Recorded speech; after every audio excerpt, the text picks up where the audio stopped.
Hi friends, welcome to Prashanthi Pathashala. ఈరోజు నేను సింపుల్గా టేస్టీగా అండ్ ఈజీగా చికెన్ ఫ్రై చేయబోతున్నా. ఒక ఆనియన్ తీసుకొని బాగా కట్ చేసి కొంచెం ఆయిల్లో ఫ్రై చేసి 4 పచ్చిమిరపకాయలు కొంచెం కరివేపాకు వేసి బాగా ఫ్రై చేసుకోండి. చికెన్ తొందరగా కుక్ అవ్వాలంటే చికెన్ని వాష్ చేసుకున్న తర్వాత కొంచెం ఉప్పు కల్లు వేసి కొంచెం నీటిలో గోరువెచ్చని నీటిలో వేసేసి ఒక 1/2 అవర్ వదిలేసేయాలి. అప్పుడు చికెన్ తొందరగా కుక్ అయిపోతుంది.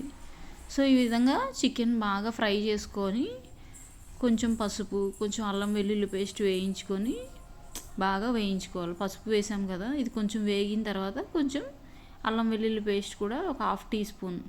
ఇక్కడ నేను కొద్దిగా చేస్తున్నా పిల్లల కోసం.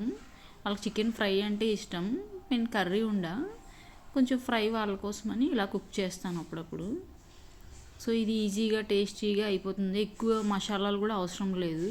మనం ఇంట్లో వాడే మసాలా కారం, అల్లం వెల్లుల్లి పేస్టు సరిపోతుంది. ఇంకా ఎక్కువ కారం కావాల్సి అన్న వాళ్ళు పెప్పర్ పౌడర్ యాడ్ చేసుకోండి. కొంచెం పెప్పర్ చాలా మంచిది, కారం కన్నా సరే మనకి డైజెషన్ అనేది మంచిగా అవుతుంది. అలాగే హెల్త్కి కూడా చాలా మంచిది. కారం కంటే పెప్పర్ చాలా మంచిది. ఇలా ఈ ఫ్రై చేసిన తర్వాత కొంచెం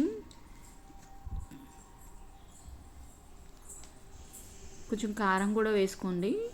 ఇక్కడ పిల్లలు చిన్నవాళ్ళు కదా, ఇది మసాలా కారం, సో కొద్దిగా వేసాను. ఇందులోనే అన్నీ ఉంటాయి, లవంగాలు, ఇలాచి ఇవన్నీ కారం పట్టించింది మసాలా కారం. ఇది మసాలా దినుసులు అన్నీ వేయించి పట్టించిన కారం. సో ఇంకా ఫైనల్గా ఇలా 2-3 మినిట్స్ సిమ్లో పెట్టుకోవాలి. వేయించేసిన తర్వాత కారం యాడ్ చేసిన తర్వాత సిమ్లోనే ఉండాలి.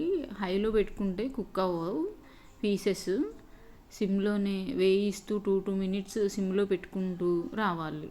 అప్పుడే మనకి తొందరగా పీసు లోపల నుంచి కుక్ అవుతుంది. 2-3 మినిట్స్ సిమ్లో పెట్టాలి. పెట్టుకున్న తర్వాత ఇట్లా మళ్ళీ మూత తీసి కలుపుకొని మనకు కొత్తిమీర కావాలంటే వేసుకోవాలి. మా పిల్లలు వేసిన పక్కన పెట్టేస్తాను, కొంచెమే వేసాను. సో ఫైనల్గా ఇలా రెడీ అవుతుంది. అన్నీ ఉప్పు కారం అన్నీ అడ్జస్ట్ చేసుకొని చూసుకోవాలి. యమ్మీ చికెన్ ఫ్రై రెడీ.